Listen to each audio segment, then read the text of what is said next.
Hello all and welcome to another Caffeine Entertainment video. It's Art here with the special tech unboxing of the Kindle Scribe Colorsoft. This is the, what do they call it? The Fig Edition? Yeah, Fig Edition. Awesome. Let's take a look and get our first impressions. This is an easy peel box here. I just need a fingernail to do it with. There we go. Got it underneath. There we go. So rip up that side.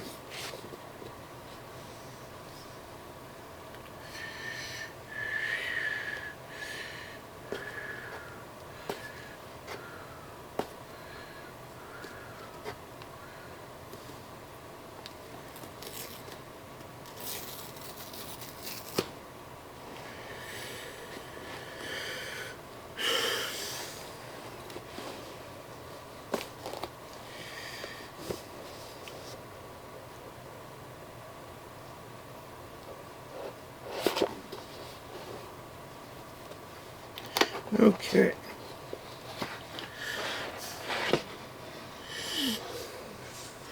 Ooh, I like how it's... I like that. How it's got the pin in its own little separate spot there.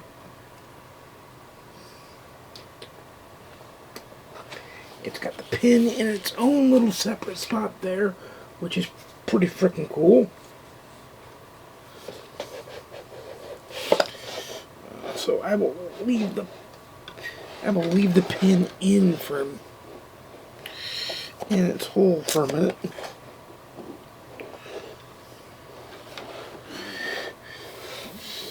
I will leave the pin in the hole for just a minute as we get the device out. Hopefully, I'm not going to take...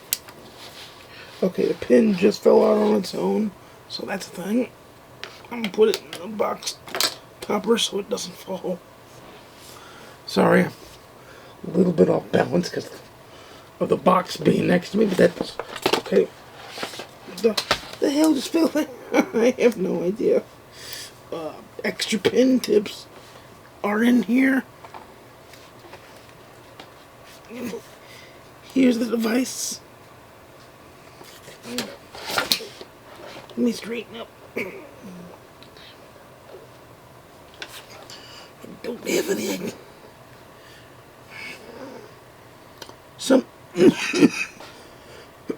Excuse me. I think it was the extra cord that fell, which is no big deal.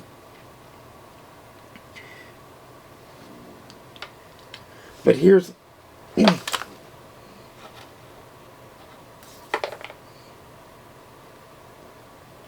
it.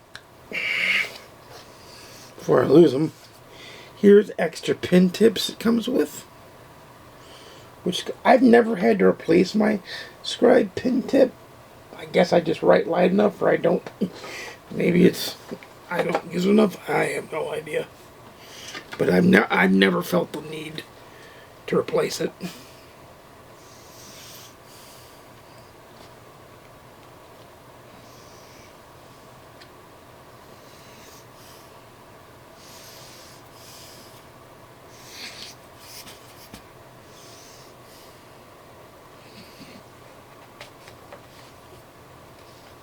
And then there's the ergonomic,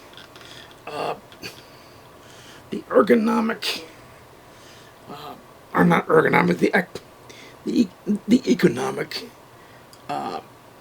kind of booklet, instruction booklet thingy. So very unique and very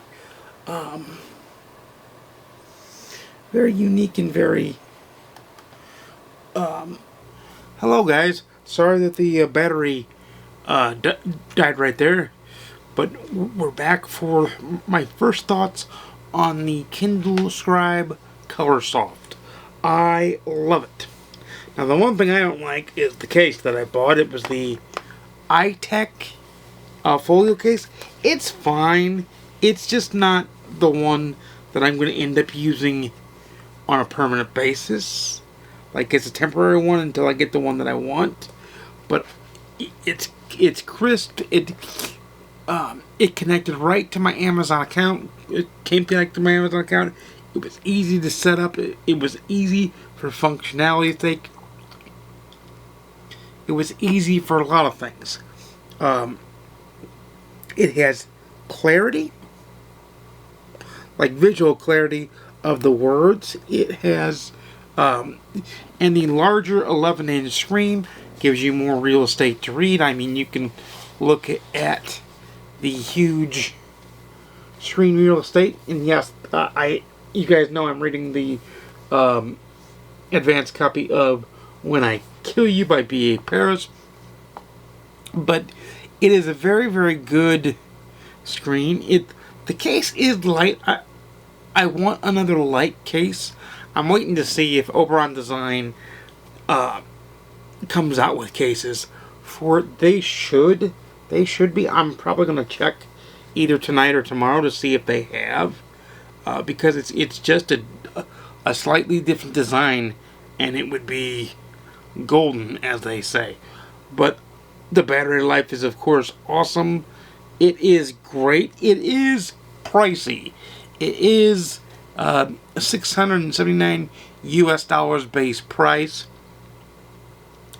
It is. I did get the 64 gigabyte model, so it writes responsibly when I've written on it. I haven't done much writing on it. I want to do even more writing on it, but it writes responsibly. I could see it being a good note-taking device for somebody in college or a business professional on the go that doesn't have time to carry a big notepad or something. I could see many use cases for it. I just don't see why it costs so much money. I don't understand.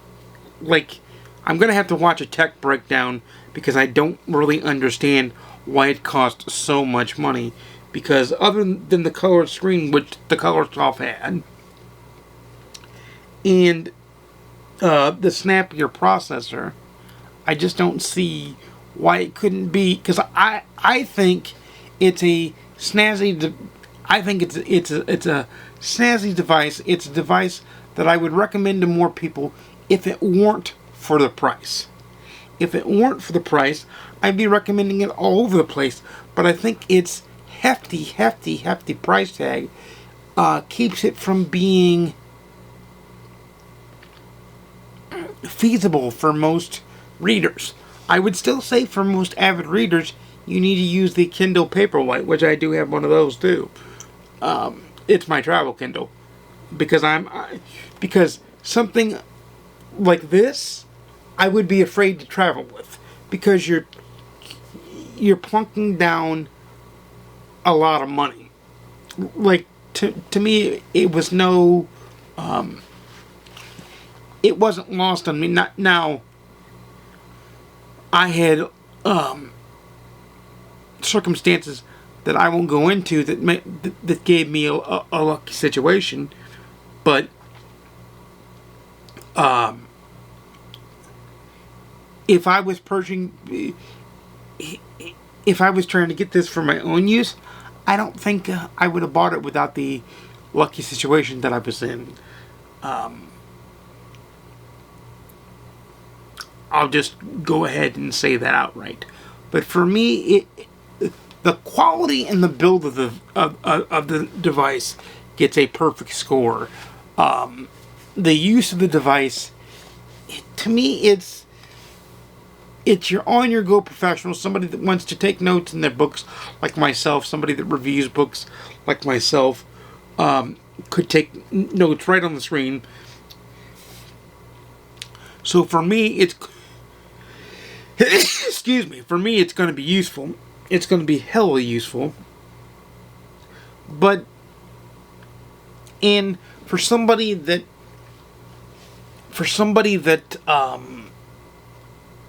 needs to read and write and take notes. For a college student, this might be easier than carrying a laptop. Now, it's not going to do as much. You can take notes in class, so you might still need a laptop or something of that nature, but this would be a lot easier to carry around and take notes with, in class at least, than, say, a laptop would. So, there's a lot of pluses and minuses. Of course, you're going to get you're going to get the 1 week review of me using it for 1 week, 3 months, 6 months, and 1 year as we test the battery life, we test the functionality, we do all that good jazz. And of course, this is going to be my main reviewing Kindle for the longest time, because why not use a color screen when you've got a color screen? But if you have any questions, leave those in the comments down below. Did you get a Kindle Scribe Colorsoft? Are you thinking about getting one despite the price tag? Let me know in the comments down below. Are you thinking about getting a Kindle, one of the newer Kindle Scribes? Because they did come out with 2 other Kindle Scribes that are both black and white. One being backlit, the other not backlit. That have the same processor and the same screen size and all that as this. It's the newer model Kindle Scribes. I've always been a fan of their... I had a Voyage when it was their flagship Kindle. I had an Oasis. I had a Touch. I got a Scribe as soon as I could. Like, getting the Kindles in being... Because I'm such a heavy Kindle user. I use my Kindle all the freaking time. So I use my e-readers all the time. So it being a big time device for me is not something I take lightly. But I also have to say, in this day and age, I don't see Amazon selling too many of these devices except to enthusiasts and people that want to use them and review them like myself. I'm not saying that it's not worth it, but I'm just saying that I can see how casual readers and just regular readers who read on ebook would just not need the Kindle Scribe Colorsoft. Now, I would say if you want one with color, get the Kindle Colorsoft. If you want, or get the Kobo Libre color. There's cheaper and smaller options out there for that. I'll just go out there and say that point blank. There's cheaper options out there for that. It's still amazing. It's still good, but it is what it is because it is. So, without further ado, you know I make videos every Monday, Wednesday, and Saturday at 12:30 p.m. Central, 10:30 a.m. Pacific, 1:30 p.m. Eastern. Please like, comment, subscribe if you want to see more. Please ding the notification bell to be notified when I upload a video. And without further ado, guys, happy reading. I'll see you again soon. And peace.